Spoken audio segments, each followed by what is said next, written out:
Não há força nacional que dê jeito na segurança pública no Rio. A opinião não é minha, a opinião é de quem entende do assunto. Estudiosos, autoridades dizem: o problema no Rio é político. E mais, as próximas eleições, as eleições municipais, elas são importantíssimas para que os grupos armados, a milícia, o tráfico, principalmente a milícia, mantenha e aumente seu poder político. Por isso eu convidei hoje para essa conversa do My News Entrevista o professor, juiz eleitoral na Baixada Fluminense, professor de Sociologia Jurídica, desembargador, enfim, ele entende muito desse assunto e vai contar para a gente o que fazer para tentar blindar essa influência, esse poder dos grupos armados nas eleições, nas próximas eleições. Convido o professor João Batista Damasceno, que começa a nossa conversa logo após a vinheta. Roda a vinheta para a gente, Paty, por favor.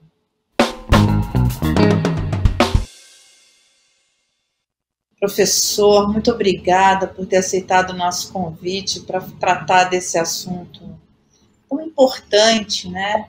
É um assunto difícil, mas muito importante.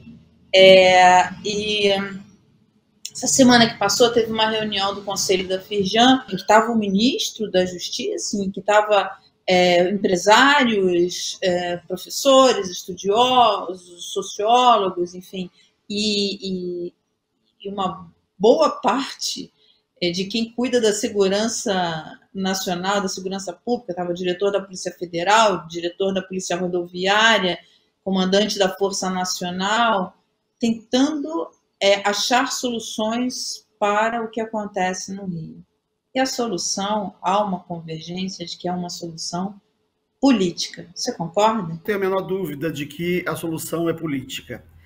As opções que se fazem, às vezes, pelo uso da força, pelo emprego do aparato estatal repressivo para solucionar essas questões, elas não vão, né, na base do problema e não desarticulam essas redes que estão formadas. E não é de hoje, né? Nós precisamos analisar essa questão com a profundidade que foram empreendidas as relações sociais no Brasil desde o seu nascedouro. Então, a busca efetivamente precisa ser no campo político. As intervenções estatais, né, com o aparato repressivo do Estado, certamente não desarticulará ou não desarticularão, né, essas redes que se formaram e que se mantêm, né, por vezes subterraneamente, por vezes mais ostensivamente. O que é possível fazer? Quer dizer, dos pontos que foi colocado nessa reunião, e aqui também numa entrevista que nós fizemos com o professor José Cláudio, lá da Rural, eles dizem o seguinte, que as eleições municipais são extremamente importantes para esses grupos armados, principalmente a milícia. De que forma o TSE, o Ministério da Justiça, o Presidente da República, não sei, que medidas podem ser feitas para tentar blindar esse avanço da milícia nas eleições, enfim, elegendo seus candidatos e ocupando postos de poder municipal importantes. Mara, eu concordo plenamente com o professor Zé Cláudio quando ele fala dessa importância das eleições municipais. A gente precisa remontar a história do Brasil. A história do Brasil é a história do poder local. A organização política nacional, ela se inicia com a ordem privada, né? Tem um livro importantíssimo do Nestor Duarte, um pensador social brasileiro, né, chegou até a ocupar cargo no parlamento, né, eleito, que é a ordem privada e a organização política nacional. Quando se discutia a organização nacional, a primeira questão que vinha era o problema do poder local, do mandonismo local. Para a gente ter uma ideia do que foi isso, quando é proclamada a República é enfraquecida, né? Não adianta ter dois marechais, né, o Marechal Deodoro da Fonseca e o Marechal Floriano Peixoto, como presidente da República, porque o mando local é que editava as relações políticas no Brasil. E para isso, né, foi costurado, começou a ser costurado já no primeiro-ministro, como primeiro-ministro da Justiça, Campos Salles, pelo ministro da Justiça da República, né, Campos Salles, que veio a ser o segundo presidente civil, o que chamou de pacto coronelista, ou coronelismo, que foi uma troca, um compromisso entre este mando local, né, e o poder central. Nós precisamos relembrar que o regente Feijó, ele não criou a Guarda Nacional. Quando também ministro da Justiça, após o golpe que destituiu Dom Pedro I, em 7 de abril de 1831, para manter a força pública, a segurança pública, a integridade nacional, né, a ordem pública, o regente Feijó, ele recenseou, né, as milícias, né? Ele recenseou a capangagem e, de acordo com o número de homens armados à disposição, né, de cada um dos fazendeiros, de cada um dos potentados locais, ele atribuiu as patentes, né, de coronel, de capitão, de major e até de tenente. Né? Então, o que nós tivemos ali com o regente Feijó foi o recenseamento, né, das milícias e a formação da Guarda Nacional. E isto durou no Brasil até 1924. É o último ano em que se confere os títulos, né, honoríficos referentes a essas patentes. Então, nós temos um problema muito sério da formação social brasileira que está centrado ainda no poder local. Né? Então, quando nós falamos que é preciso tomar cuidado com as eleições locais, efetivamente é porque é no âmbito local, é no município, né, que reside a base eleitoral, a base política de qualquer político. Né? Nós não temos no Brasil políticos nacionais, figuras nacionais. Todos os políticos brasileiros, assim como todos os partidos, eles são regionais. Né? Mesmo os grandes partidos, com formação em todos os estados da federação, eles, na verdade, são partidos com federações de partidos. Né? Eles se organizam nos estados e ganham uma expressão nacional. E as lideranças, igualmente, são regionais. Né? Podemos ter um ou outro caso que escape a essa concepção, mas a regra no Brasil é de que as lideranças políticas elas são regionais, com bases, né, locais. Daí a importância, por exemplo, das emendas parlamentares. O que seria, né, de um parlamentar em Brasília se ele não tivesse verba para mandar para o seu município, para os seus municípios ou para a sua base eleitoral? Né? Ele não encontraria respaldo na eleição subsequente. Então, é esta base local que sustenta essa estrutura jurídico-política ou política partidária, né, que nós vemos, né, pela mídia e imaginamos líderes nacionais, quando, na verdade, são líderes locais. E as eleições municipais, elas são de suma importância, seja para vereador, seja para prefeito. Então, o mando local é uma realidade da estrutura jurídico-política e social brasileira. Isso é uma rede, isso é uma teia, né, que começa a ser tecida a partir das relações, né, mais próximas, né, nas localidades onde cada qual atua politicamente. Professor, você foi juiz eleitoral na Baixada Fluminense, uma área que eu nem sei como caracterizar, talvez você certamente sabe caracterizar melhor do que eu, em relação à influência das milícias. O que você, a sua experiência, com a sua experiência, o que você diria para o ministro do TSE, enfim, para o ministro da Justiça, para o presidente da República, para que medidas tomar para que se consiga blindar minimamente ou conter o avanço das milícias, né, nessas eleições municipais? Pois é, Mara, eu fui juiz eleitoral nas eleições municipais de Magé em 1996. Fui juiz eleitoral em Nova Iguaçu, nas eleições municipais de 2008. E voltei a ser juiz eleitoral nas eleições municipais, também em Nova Iguaçu, em 2012.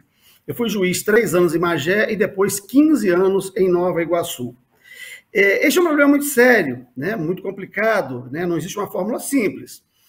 O Oliveira Viana, né, um dos maiores intérpretes do Brasil, um dos maiores estudiosos sobre a formação social brasileira, ele falava de uma figura, de um juiz que vinha de fora, vinha de Portugal, um juiz togado, né, para resolver algum problema, quando os interesses do rei eram contrariados. E ele dizia o seguinte, que o juiz era de fora, mas a comarca era de dentro. Né? Portanto, o juiz chegava e, depois de um tempo, ele estava ali imiscuído nos assuntos locais, e por isso ele não podia ficar mais de 2 anos, né? E não resolvia nada. Ou então ele chegava, prolatava uma sentença, e vencido o prazo dele, ele ia embora, ninguém ia cumprir a sentença que ele proferiu. Então você vê que a solução de fora não resolve o problema. Eu, quando fui juiz eleitoral em Magé, em 1996, eu já tinha formação em ciências sociais, eu tenho dupla formação, direito e ciências sociais, e eu muito atento a essa questão do mando local, eu tenho uma boa referência do coronelismo no Brasil, né, que é o objeto de estudo de um dos ministros do Supremo Tribunal Federal, aliás, um ministro cassado pelo AI-5, pelas suas qualidades, né, como grande ministro que é o Vitor Nunes Leal, autor de Coronelismo, Enxada e Voto. E eu sabia, né, como sei, que a eleição custa dinheiro. O problema da eleição é o dinheiro. Se nós rastrearmos o dinheiro, nós chegamos à raiz do problema. Podemos não solucionar, mas chegamos à raiz do problema. E naquela eleição de 1996, em Magé, eu fiquei rastreando, né, de onde vinha o dinheiro, né, para os candidatos. Claro que eu meti a mão, né, num vespeiro, né, sem tamanho, né, né, foi uma situação insustentável, que depois da eleição, no ano subsequente, eu preferi sair da comarca pelos perigos que passei a ficar exposto. Então, eu acho que esta é a questão. Né? Em Nova Iguaçu, não cheguei a ser juiz nem da propaganda, nem de prestação de contas. Eu fui juiz totalizador. Né? Depois da eleição realizada, só totalizava o resultado. Então, já foi mais fácil. Né? Então, não precisei, né, desempenhar essa atividade de buscar, de rastrear o dinheiro. Eu acho que uma saída, né, uma coisa que pode ser feita, uma situação que pode ser alertada quem está financiando a campanha.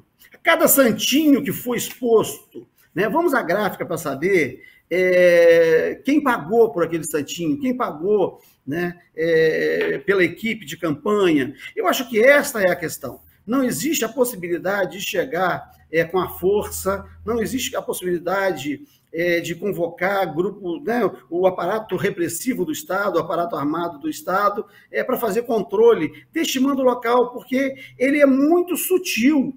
E normalmente nós imaginamos que a milícia ela é profundamente opressora, né, né, mas apenas para a parte que ela não gosta. Né? Eu fui juiz eleitoral na posse, né, em Nova Iguaçu, região que compreendia a posse, onde teve aquela chacina, né, com dezenas de mortos, e me disseram que os grupos de extermínio, nós usávamos ainda a expressão milícia, essa expressão é posterior, né, que os grupos de extermínio estavam obrigando as pessoas a colocarem faixas, né, colocar o nome dos seus candidatos, e só tinha, né, o nome de candidatos muito específicos. E eu fui à casa das pessoas, né, para lá, olha, você foi obrigado? Não, de forma alguma, eu gosto muito do fulano, ele depois que fez uma limpeza aqui na área, o bairro ficou muito mais tranquilo. Eu fiquei muito assustado com a expressão, porque aquela pessoa, uma senhora aposentada, né, vivendo ali com seus netos, ela legitimava aquela prática do grupo de extermínio, dizia que fez uma limpeza. Né? Eu não perguntei nem o tipo de limpeza, mas eu sei o que é, porque eu estudei, né, a formação dos primeiros esquadrões da morte no Rio de Janeiro, até com as mudanças de nome, até chegar ao nome atual, que é milícia. Então você vê que é um problema muito sério. Não adianta mandar a força repressiva externa, porque no local, né, estes grupos muitas das vezes encontram legitimação, encontram respaldo. Né? É o que se diz no sul da Itália. A máfia é muito boa para quem ela gosta. Né? E quem é beneficiado por ela só vai elogiá-la. Nunca vai falar dos problemas que ela cria. Né? Aqueles para quem estes grupos, né, assim, reportando ao sul da Itália, né, aqueles né, que são incomodados pela máfia no sul da Itália, né, não vivem, né, para fazer as reclamações. Né? Então, esse é o problema. Não adianta chegar com a força repressiva, buscar externamente mexer no problema, né? O que nós precisamos é minar essa estrutura, porque ela está enraizada e ela forma uma rede. Né? Eu acho que acompanhar o dinheiro, de onde vem o dinheiro, né, eu acho que é um bom começo para desarticular, ou pelo menos para enfraquecer, o poder, né, destes grupos que exercitam este tipo de dominação, né, ilegitimamente, né, numa república que se pretende, né, democrática e em um Estado de Direito. Quer dizer, e nesse siga o dinheiro, enfim, tentar sufocar esse poder econômico nas eleições, esse trabalho é feito pela Polícia Federal, pela Justiça, por uma combinação, um grupo de trabalho específico. Como é que se evita, por exemplo, a participação de laranjas? A Polícia Federal tem tecnologia, gente, conhecimento para conseguir fazer esse mapeamento, por exemplo? Olha, eu não tenho a menor dúvida de que tecnologia nós temos, né? Hoje, com os celulares, com a internet, né, com as tecnologias de informação, tecnologia nós temos muito. O papel, né, de acompanhar isso é da Justiça Eleitoral. A Justiça Eleitoral tem o papel de aferição da origem e aplicação dos recursos. Né? É uma questão complexa fazer esse acompanhamento, mas se for preciso fazer, é preciso fazer. Né? E tecnologia, eu acho que o problema não é tecnológico. A questão estaria, talvez, em formar grupos destinados a essa atividade, a essa função, que aí ficaria fácil, né, de acompanhar a origem do recurso desde o início da campanha, a aplicação desses recursos, e não uma mera tomada formal de contas pós-eleição, né? Porque aí analisa-se, né, uma contabilidadezinha apresentada com as respectivas notas, né, e somando uma coluna e batendo com a outra, está aprovado. Eu acho que nós precisamos ir a fundo, né, no momento anterior ao gasto, a origem do recurso, né, e a sua regular aplicação. Agora, isso vai dar trabalho. Para fazer algo dessa natureza, vai dar trabalho. Eu fiz alguma coisa disso em 1996, né, em Magé, como eu te falei, e fui buscar de onde vinha o dinheiro dos candidatos, e uns vinham de falsas aquisições de bens e serviços públicos, né, e aí deu para descobrir, né, até o percentual que a pessoa que recebia do município repassava, né, retinha e repassava, né, 90%. Num outro município, também da comarca de Magé, eu vi que as aquisições da outra prefeitura eram feitas, as aquisições eram feitas de empresas praticamente inexistentes, né, em outro estado, no Espírito Santo. Então, eram muitas empresas sediadas numa única salinha. As empresas forneciam milhares ou dezenas de milhares de uniformes sem ter um único uniforme para entregar. Então, foi possível acompanhar, né, estes problemas de origem de aplicação de recursos, né, com muito trabalho, né, e com muita dor de cabeça, né, tanto durante o processo eleitoral como posteriormente. Mas que é possível, é possível. Numa entrevista aqui no canal, o professor José Cláudio, ele contou uma história que deixou todo mundo bastante apavorado, a nossa audiência comentou bastante isso. Em Seropédica, os alunos da Universidade Rural foram dar uma festa e veio uma pessoa da milícia pediu uma taxa de R$5.000 para que a festa pudesse ser realizada. Ok, eles foram lá e pagaram. Aí, um tempo depois, veio a mesma pessoa pedir, mas aí já estava a mesma pessoa, estava com uniforme policial. Então, já veio cobrar a taxa em nome da polícia. Ou seja, primeiro ele vem no papel de miliciano, no cargo de miliciano, e depois ele vem no cargo de policial. A mesma pessoa. Eu estou citando esse exemplo para perguntar o seguinte: montar uma força-tarefa nesse papel de investigar e sufocar os recursos econômicos para financiar eleições de grupos armados, é possível encontrar pessoas no judiciário que estão, deixa eu usar corretamente as palavras, mas enfim, estão imunes ao alcance desses grupos, ou seja, não estão envolvidas com esses grupos? É possível hoje no judiciário encontrar pessoas para formar essa força-tarefa? Mara, eu não tenho a menor dúvida que tem. Eu sou juiz há 30 anos, tá? Atuo no Tribunal de Justiça, primeiro convocado desde 2015, e há 2 anos e pouco me efetivei, né, fui promovido a desembargador. Eu sou muito crítico, né, à atuação do Poder Judiciário. A minha dissertação de mestrado é sobre reprodução da elite institucional no Poder Judiciário, foi uma dissertação bem profunda sobre o funcionamento do Poder Judiciário, sobre as práticas do Poder Judiciário. Então, eu sou muito crítico a determinadas ocorrências no âmbito do Poder Judiciário. Eu olho o Poder Judiciário não com a concepção corporativa de um membro, de um desembargador do Tribunal de Justiça ou membro há 30 anos, mas eu quero te garantir que a maioria absoluta, tangenciando a quase totalidade dos juízes, é de gente honesta. Tá? Então, isso é muito bom. Tá? Temos problemas? Temos, não são poucos. Né? Nós temos no Brasil 15 mil magistrados. Tá? Temos relações espúrias? Temos. Sempre tivemos na história do judiciário brasileiro, e eu coloquei isso na minha dissertação de mestrado.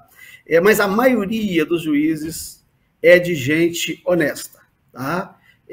Pode ser que as injunções não permitam determinados passos mais largos. E eu posso dizer que nas eleições de 1996 em Magé, eu sofri mais perseguição dentro do tribunal do que pelos grupos contra os quais eu proferi sentenças condenatórias. Tá? A perseguição que eu sofri a partir do ano subsequente adveio, sobretudo, do Ministério Público. Embora o promotor que atuasse no órgão junto à zona eleitoral que eu era titular, eu vou até citar o nome dele, doutor Pedro Elias Hertal Sanglar, era uma figura da mais absoluta competência, da mais absoluta ética, né? Mas ele era um. Né? E para você ter uma ideia, tentaram simular, né, uma acusação contra ele. E um outro promotor foi quem me falou isso. Olha, nós vamos armar para ele isso, isso e isso. E essa é uma moça que ia acusá-lo de assédio sexual. E eu procurei e falei, olha, não fique sozinho perto de nenhuma das moças que estiverem aqui cedidas pelo município para atuarem na Justiça Eleitoral ou no Fórum, porque você será acusado disso. Ele também saiu da comarca, porque nós vimos que não só a situação física, mas como as questões de reputações estavam em jogo naquele momento. Então, foi uma figura, assim, um promotor de primeiríssima linha, que fez um trabalho dos mais brilhantes que eu já vi fazer. Então, eu posso... E quem me relatou o que aconteceria com o promotor foi outro promotor, que pensou que eu não fosse, que eu fosse gostar de ouvir aquilo, até porque o Pedro, né, recorria muito às minhas decisões, ficava ali, né, fazendo o papel dele, um papel, né, maravilhoso, né, que muitos outros fazem. Então, eu acho que temos problemas, sim, mas a quase totalidade dos juízes são juízes honestos. São todos preparados, né? Os juízes são concursados, são preparados, e as atualizações podem ser feitas, as reciclagens podem ser feitas no período imediatamente antecedente à eleição, as diretrizes podem ser estabelecidas, né, pelo TSE ou pelos TREs, né? Isso aí é algo para se pensar nacionalmente, né? Talvez com deslocamento de maiores recursos humanos ou materiais para as regiões mais problemáticas, né? Com assessorias adequadas. Eu acho que nós temos meios. Tá? Você me perguntou antes sobre tecnologia e agora você me pergunta sobre pessoal. Eu acho que tanto a magistratura como o corpo de funcionários da Justiça Eleitoral tem condições de garantir, né, este passo que pode ser importante para a lisura das eleições. Qual o papel da Polícia Federal e da Polícia Civil nesse processo? Pois as polícias federal e civis, são polícias que investigam, né? Então, e o Ministério Público pode requisitar, né, diligências, instalação de inquéritos, né? Então, ambas essas polícias podem fazer as investigações que forem determinadas, porque aí não é nem solicitado, não, porque o Ministério Público tem o poder de requisitar a investigação, requisitar diligência, e requisição é ordem. Então, eu creio, não creio não, tenho certeza, que tanto a Polícia Federal quanto as polícias civis do Brasil podem contribuir muito, né, no desempenho das funções que forem requisitadas pelo Ministério Público, né, visando a apuração de fatos já ocorridos. E a Polícia Militar? Pois é, a Justiça Militar, ela tem uma capilaridade maior, né? Ela é uma polícia, a polícia ostensiva, né, daí que é fardada, e ela tem a função de uma prevenção do crime, né? Então, a prevenção ostensiva do crime. A Polícia Militar não investiga e não deveria investigar, né? E ela está muito na rua, ela é uma justiça de rua, né? É o guarda de trânsito, é o policial do quarteirão, né? É o policial que o vice-presidente da República, né, quando da morte do general-presidente Costa e Silva, disse que tinha, quando da decretação do AI-5, foi da morte não, foi a decretação do AI-5, o vice-presidente da República, Pedro Aleixo, disse que ele não temia o AI-5 nas mãos do presidente, mas ele temia nas mãos do guarda da esquina, né? A Polícia Militar, no Rio de Janeiro, por exemplo, são 40 mil homens espalhados pela cidade, né? Homens que conhecem a cidade muito melhor do que os seus comandantes. E eu ouvi de um comandante da Polícia Militar na Baixada Fluminense uma vez que ele não conhecia a sua tropa, assim como a sua tropa não o conhecia. Então você vê que a coisa foge do comando às vezes, né? Então é muito difícil saber como pode, né, como vai atuar, né, um desses 40 mil homens, por exemplo, estou falando só do Rio de Janeiro, né, que atuam nos mais distintos bairros, das mais distintas cidades, mais distintos bairros da cidade, mas também podem ser orientados, podem, com disciplina, controle e responsabilização, né, prestarem serviço, né? Temos o problema das milícias, como elas se formaram, né? Como que, né, desde a formação do primeiro grupo de homens autorizados a matar, eles foram mudando de nome, né? Os Homens de Ouro, virou Esquadrão da Morte, virou Mão Branca, virou Grupo de Extermínio, virou milícia, e isso tem uma forte ingerência ou uma intercomunicação com agentes públicos, né? Então, essa é uma questão que nós precisamos pensar também, o quanto os agentes públicos estão embrincados na formação destes grupos, né? Você deu o exemplo aí da milícia enceropédica, né, que ele vai num dia, né, com a roupa normal, né, roupa de cidadão, que é o miliciano, e à noite ele volta com fardado. Eu vivenciei essa situação há mais de uma década. Os alunos da UERJ, meus alunos, me chamaram, eles iam fazer uma chopada e pediram que eu passasse por lá, etc. E eu passei, né, para cumprimentá-los. E eles, na verdade, não queriam, não era me convidar, até porque eu sabia que eu não poderia beber, que eu estava dirigindo. Porque durante o dia teve a mesma ocorrência, isso na rua, no Boulevard 28 de Setembro, tá? Em Vila Isabel, exatamente em frente, né? Começa em frente ao UERJ. E à tarde, né, tinha passado por lá também um pessoal dizendo, na hora que o caminhão estava descarregando as cervejas, né, dizendo que eles voltariam à noite. E à noite estavam lá exatamente uma viatura da Polícia Militar e estavam lá exigindo dinheiro dos meninos. E aí os meninos falaram, olha, a gente te convidou aqui só para você estar com a gente, mas aconteceu isso, e eles estão aí agora dizendo, ou a gente dá o dinheiro, ou eles vão acabar com a nossa festa, ou levar, né, as bebidas. Né, que é o que acontece em Seropédica também, né, que eu já vivenciei essa situação indo à Universidade Federal Rural, do Rio de Janeiro, que fica em Seropédica. E aí eu saí, disse, não, eu vou falar com eles. Peguei, entreguei a cada um deles o meu cartão, digo, olha, muito obrigado de vocês estarem aqui para fazer a segurança dos garotos, vocês podem ficar tranquilos, são alunos muito bons, são todos alunos ótimos, eles não vão dar problema para vocês, aqui não vai ter briga, não vai ter droga, não vai ter nada disso que dá problema para a polícia, mas se vocês puderem permanecer aqui, ou dar uma passada por aqui de vez em quando, para a tranquilidade deles, eles vão ficar muito gratos e vocês vão estar desempenhando as suas funções. Entreguei meu cartão para cada um deles e fui embora, e eles desistiram, né, de cobrar o dinheiro dos meninos ou ameaçar levar a geladeira, né, e as cervejas. Em Seropédica, igualmente, fui fazer uma palestra, fiquei até um pouco mais tarde, e quando eu fui embora, um aluno me ligou, professor, tem um pessoal aqui, né, que está cobrando dinheiro, e disseram que se a gente não pagar, eles vão levar as coisas que nós temos aqui, a geladeira. Aí eu fiquei preocupado com isso, porque faz o quê? Né? Chama a polícia, né? São eles os policiais. Aí daí a pouco o aluno me ligou, professor, tem um colega nosso aqui que o pai dele faz parte desse grupo lá e está negociando agora um valor bem baixinho, nós vamos pagar e vamos continuar a festa.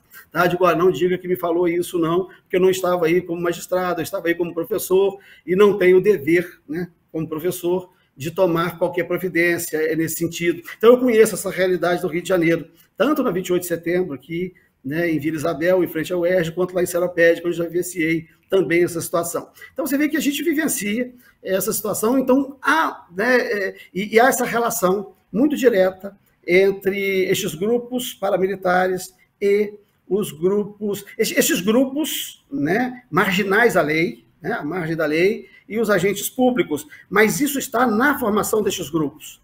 Tá? Esses grupos não se formaram à margem do Estado, eles se fortaleceram durante a ditadura empresarial militar. E é muito interessante que em 1971, quando estes grupos do Esquadrão da Morte ganham muita expressão, né, o jornalista Adriano Barbosa escreve um livro, né, O Esquadrão da Morte, né, Um Mal Necessário. Quem lê essa obra, né, pensa que ele está, na verdade, questionando, né, a necessidade do Esquadrão da Morte. O prefácio é de Nelson Rodrigues.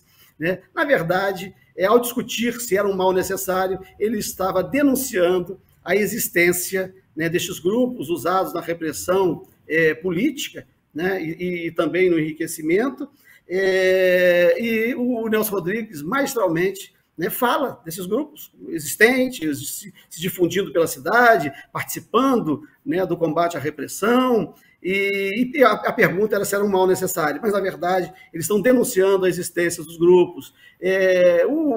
O ex-deputado, né, já falecido, Hélio Bicudo, conseguiu levar, né, alguns membros dessas organizações ao Tribunal do Júri em São Paulo, dentre os quais o próprio delegado Fleury, né, e ele escreve uma outra obra, né, Meu Depoimento sobre o Esquadrão da Morte, né, e conta a história desses grupos. Então, eles ganharam uma nova formatação, tá, mas eles foram geridos no seio do Estado. Eles foram geridos quando o general Amaury Cruel, que era o chefe do Departamento Federal de Segurança Pública, que atuava apenas no Distrito Federal, né, que corresponde hoje ao município do Rio de Janeiro, criou um grupo de homens autorizados a matar. Né, a capital foi para Brasília. Esse Departamento Federal de Segurança Pública foi transformado em âmbito nacional, deixou de atuar apenas no Distrito Federal, né, ganhou a expressão nacional a partir de 1965, que é a Polícia Federal. Mas aqueles homens, né, que eram 7 e depois 11 homens de ouro da polícia, ficaram na polícia do estado da Guanabara.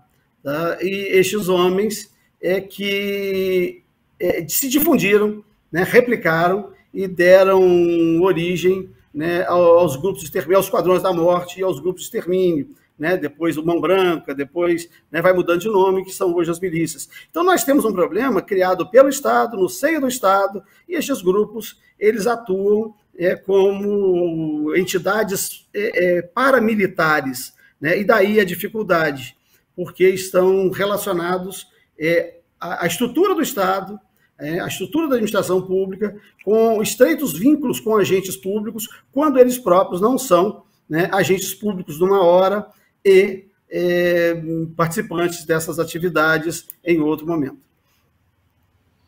Professor, a gente está caminhando para o fim da nossa entrevista, mas eu tenho mais 3 perguntas para fazer para você. A primeira é o seguinte: Na reunião do Conselho da Firjan, eu participei, era na segunda-feira, eu estava lá, eu presenciei, participei, estava o ministro Flávio Dino, enfim, estava, como eu falei, várias pessoas do Ministério da Justiça, e tinha empresários, economistas, líderes sociais, enfim.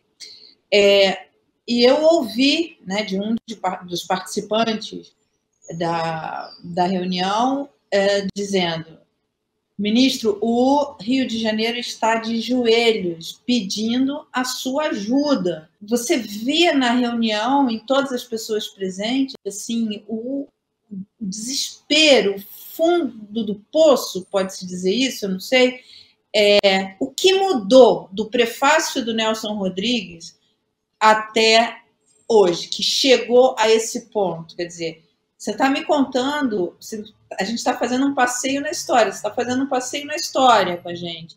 O que mudou? O que cresceu? Enfim, por que o Rio de Janeiro sente tanto esse... O que mudou em relação à época do Nelson Rodrigues? Por que antes não havia essa comoção, esse desespero? Pois é, Mara, o poder político no Brasil, ele sempre se fundou na força. Os fazendeiros, até o século XX, eles tinham capangas a seu serviço e existia uma função, já no século XX, 1910, nós vamos encontrar nos jornais a atuação de bugreiros, né?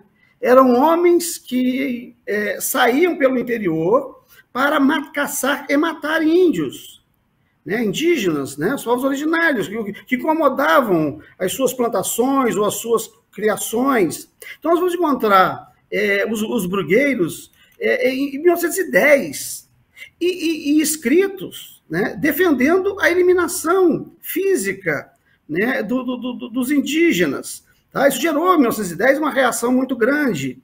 Então, eu estou reportando um fato relativamente recente, há 113 anos, e a partir da indignação da sociedade é que surge o Serviço de Proteção ao Índio, com o Major Rondon.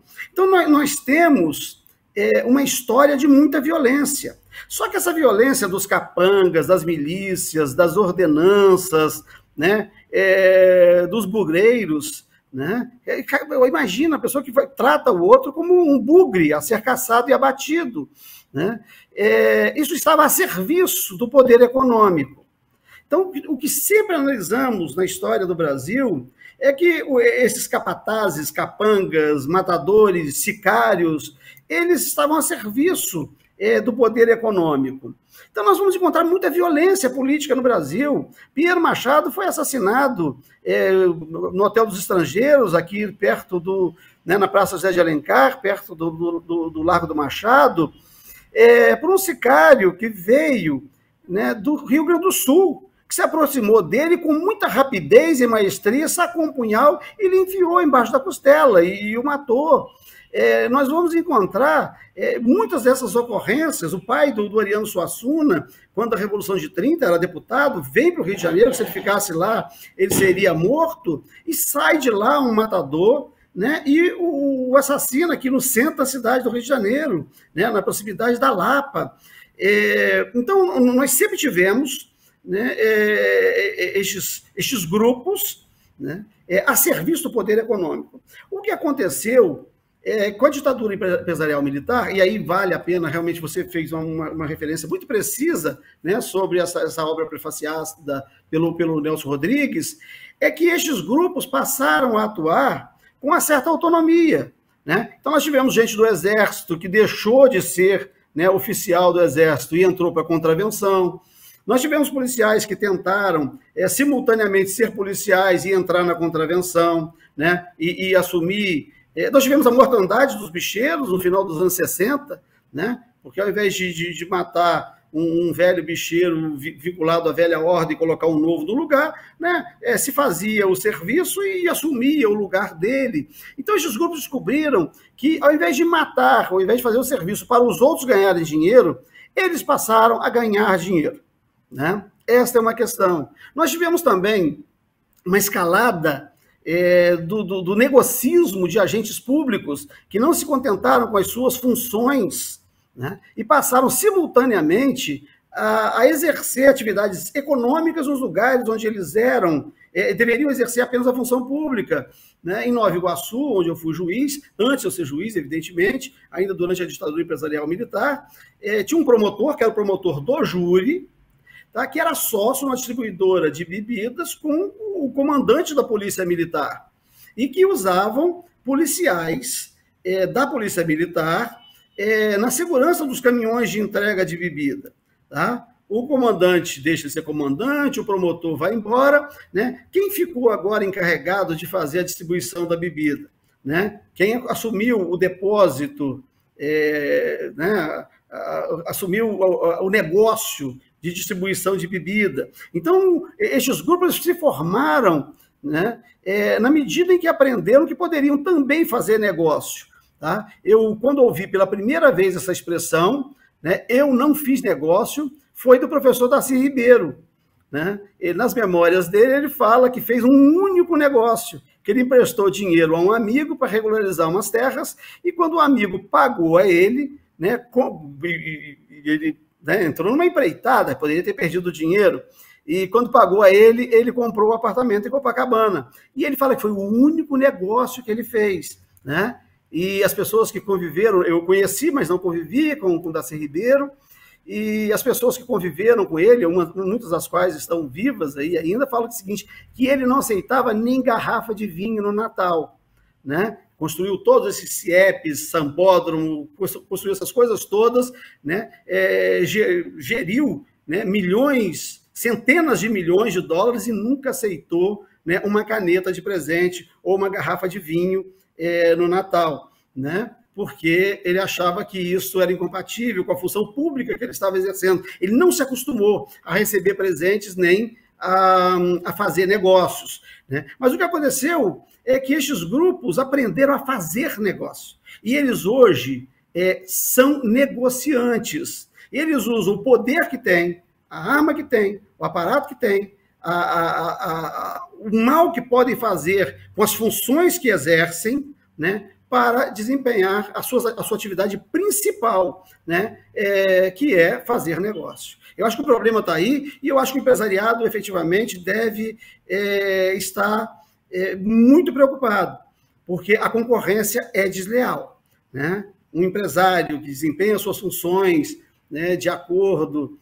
com o que se espera das trocas, né, que se espera das trocas econômicas, né, ou da prestação de bens e serviços, realmente tem motivo para ficar muito preocupado, né, com estes grupos que atuam, né, do jeito que atuam, ameaçando a própria atividade regular ou a própria atividade legalizada. É efetivamente preocupante. Tá? Eu acho que é uma concorrência desleal, né, essa desempenhada por estes grupos com aqueles, né, que buscavam desempenhar formalmente as suas atividades empresariais.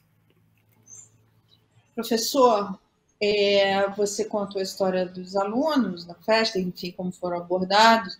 O jornalista Cid Benjamin, que participou comigo aqui na entrevista com o professor José Cláudio, contou uma história de uma amiga dele, que mora num bairro no Rio, na Zona Sul, e que foi abordada para que comprasse, pagasse um plástico para colocar no carro, um adesivo para colocar no carro, para mostrar que aquele carro tinha a proteção, né, esse serviço de proteção, de segurança. E ela ficou sem saber o que fazer, enfim, e falou com o Cid, perguntou para o Cid e tal, e a pergunta é: o que essa pessoa deve fazer? Essa pessoa deve pagar? Porque se ela não paga, ela está exposta. Ou seja, entende? Quando você coloca o plástico no carro, você está dizendo, esta pessoa pagou ao serviço de proteção. Se não tem o plástico, não tem o serviço de proteção. Qual a orientação que você dá? Paga?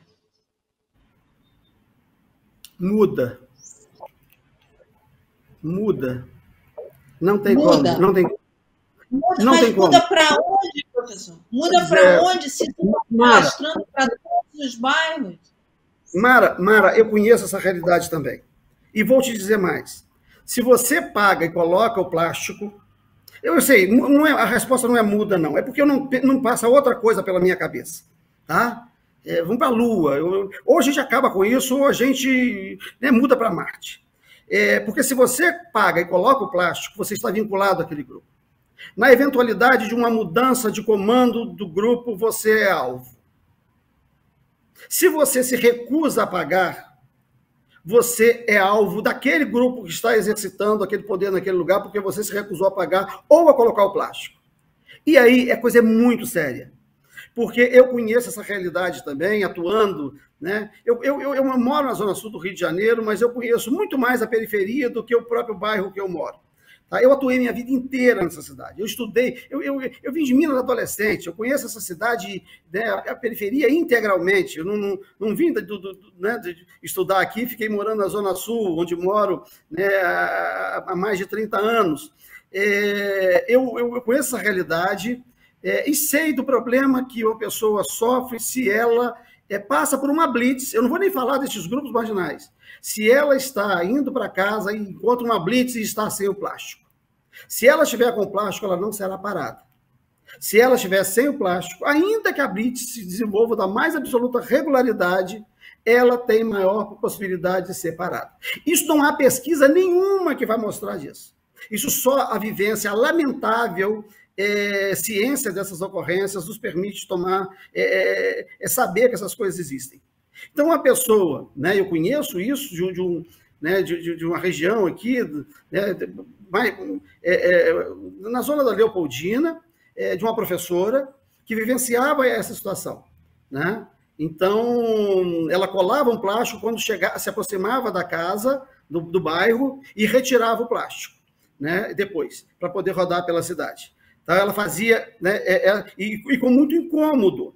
Né? E quando tinha blitz, se ela esquecia de colocar o plástico, ela era parada. Quando ela estava com plástico, ela passava direto pela blitz. Então, você vê que não é só o grupo armado, não é só a eventualidade de um grupo rival, é também o próprio aparato do Estado, quando ele está atuando. Então, essa é uma situação das piores que a gente pode imaginar. Eu, muito recentemente, fui estacionar meu carro às 5 para as 7, né, numa rua do Leblon. E aí eu pedi ao rapaz, nós chamamos aqui no Rio de Janeiro de flanelinha, né? Pediu a eles, olha, me dá o papel aqui, já peguei o dinheiro para pagar. Ele falou, não, a partir das 7 horas é aquele moço que está ali que cobra, né? O flanelinha cobra R$2, o moço cobraria 10 naquela hora, mais tarde ficaria mais caro. Aí eu olhei e falei, não, ainda é 5 para as 7, eu vou pagar você e me dá o papelzinho. Né? Mas eu vi a contrariedade do moço que estava encostado no poste, esperando das 7 horas, para o flanelinha parar de cobrar e ele passar a achacar. Isso foi no Leblon. Né? Então, nós estamos vivenciando uma situação muito complicada.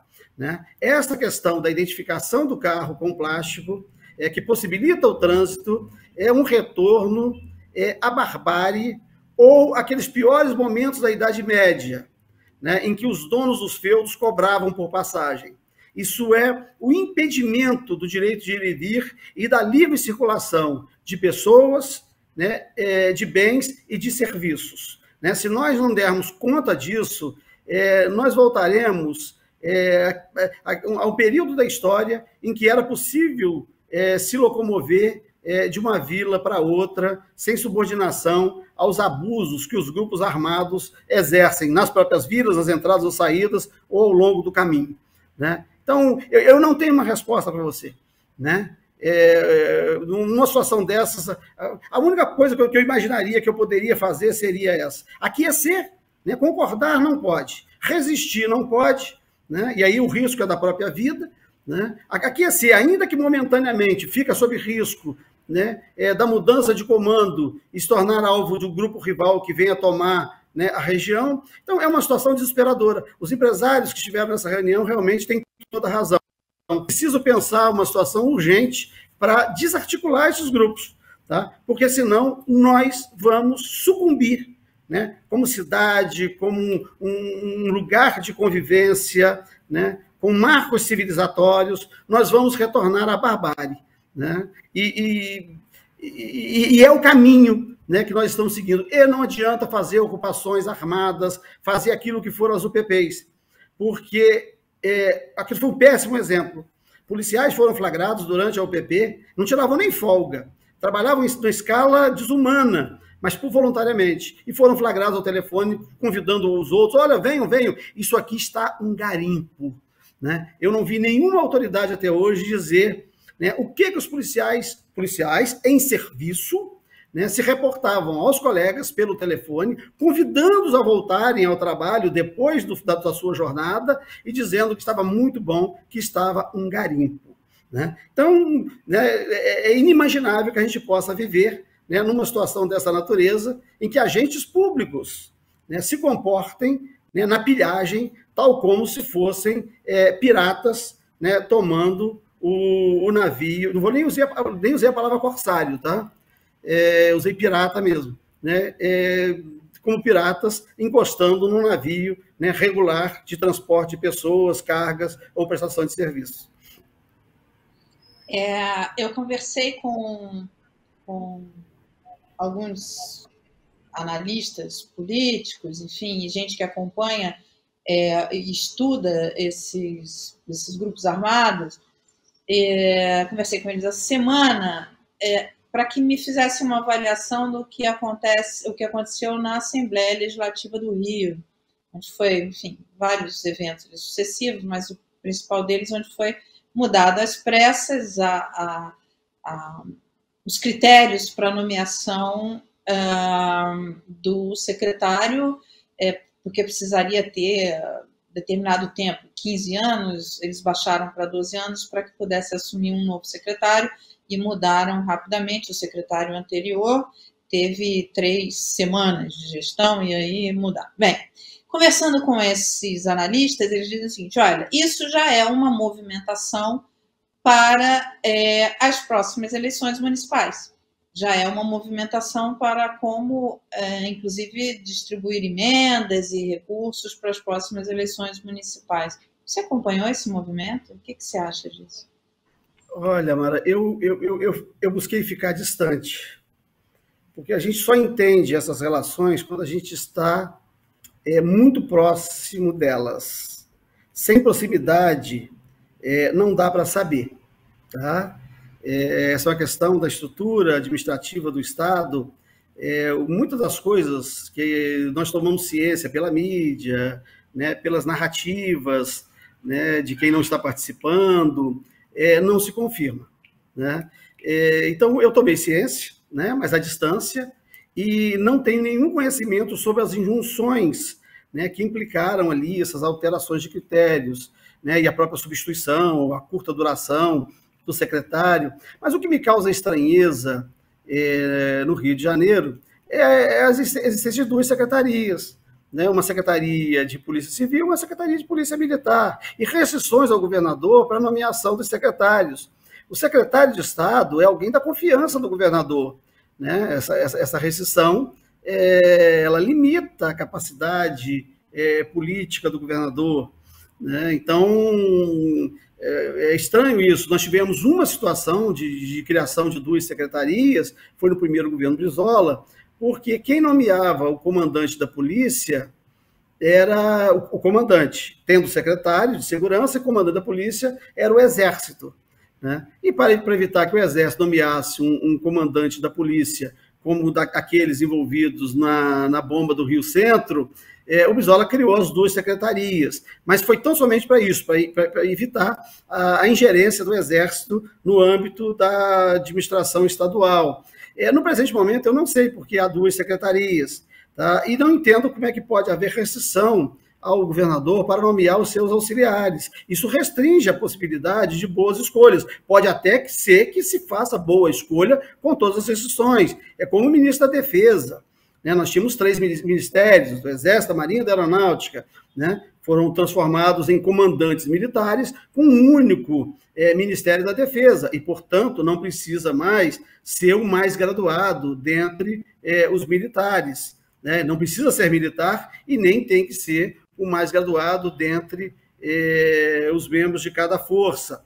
Então, eu acho que a existência de 2 secretarias com restrição, né, ao poder do governador de escolher seu secretário é um problema, né? Assim como era para o presidente da República a escolha do ministro do Exército, da Marinha e da Aeronáutica. Eles eram ministros, mas não eram de livre escolha do presidente da República.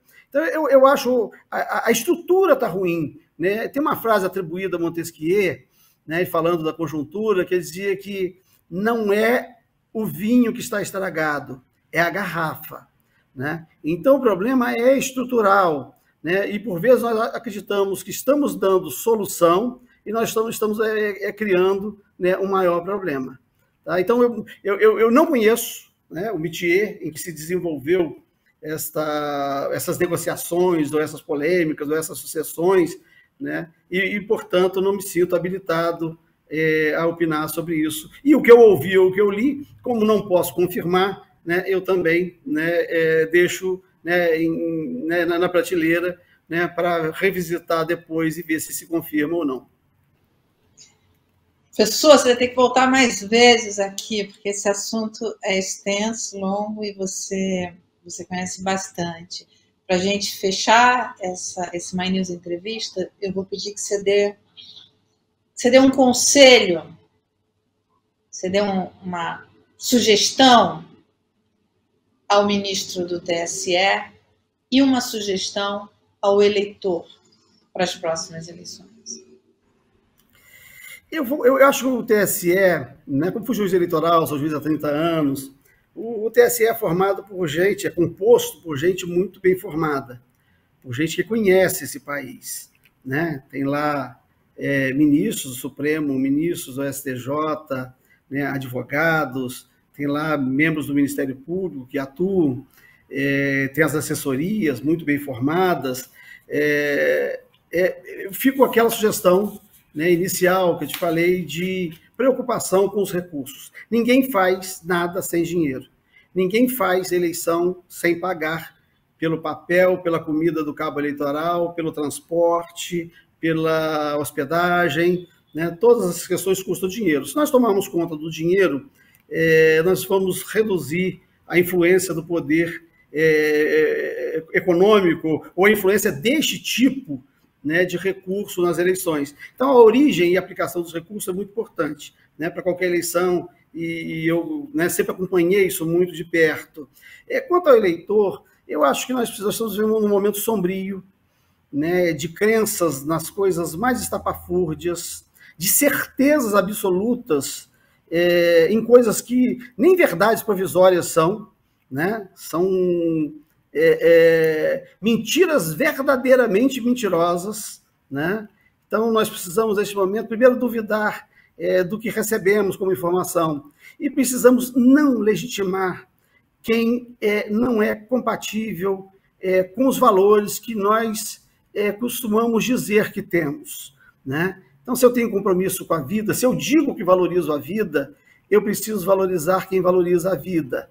E as vidas, todas as vidas se equivalem, né? Eu não posso legitimar o assassinato de crianças, eu não posso legitimar o assassinato daqueles que são chamados indesejáveis, né? Ao mesmo tempo que defendo a vida condenando aborto, né? Isso é uma hipocrisia, né? Se vamos falar de vida, vamos falar de vida. Eu defendo todas as vidas que sejam autônomas, para que elas continuem a ser autônomas. Então, se nós repudiamos, né, o que nós falamos da troca de favor, né, da obtenção de coisas indevidas, e se condenamos aqueles que, né, fazem obtenções indevidas, nós não podemos legitimar aqueles que fazem obtenções indevidas. Então, a minha sugestão é nesse sentido. Acho que no dia a dia, né, viver eticamente é isso, é fazer as melhores opções, ainda que elas não sejam as mais vantajosas,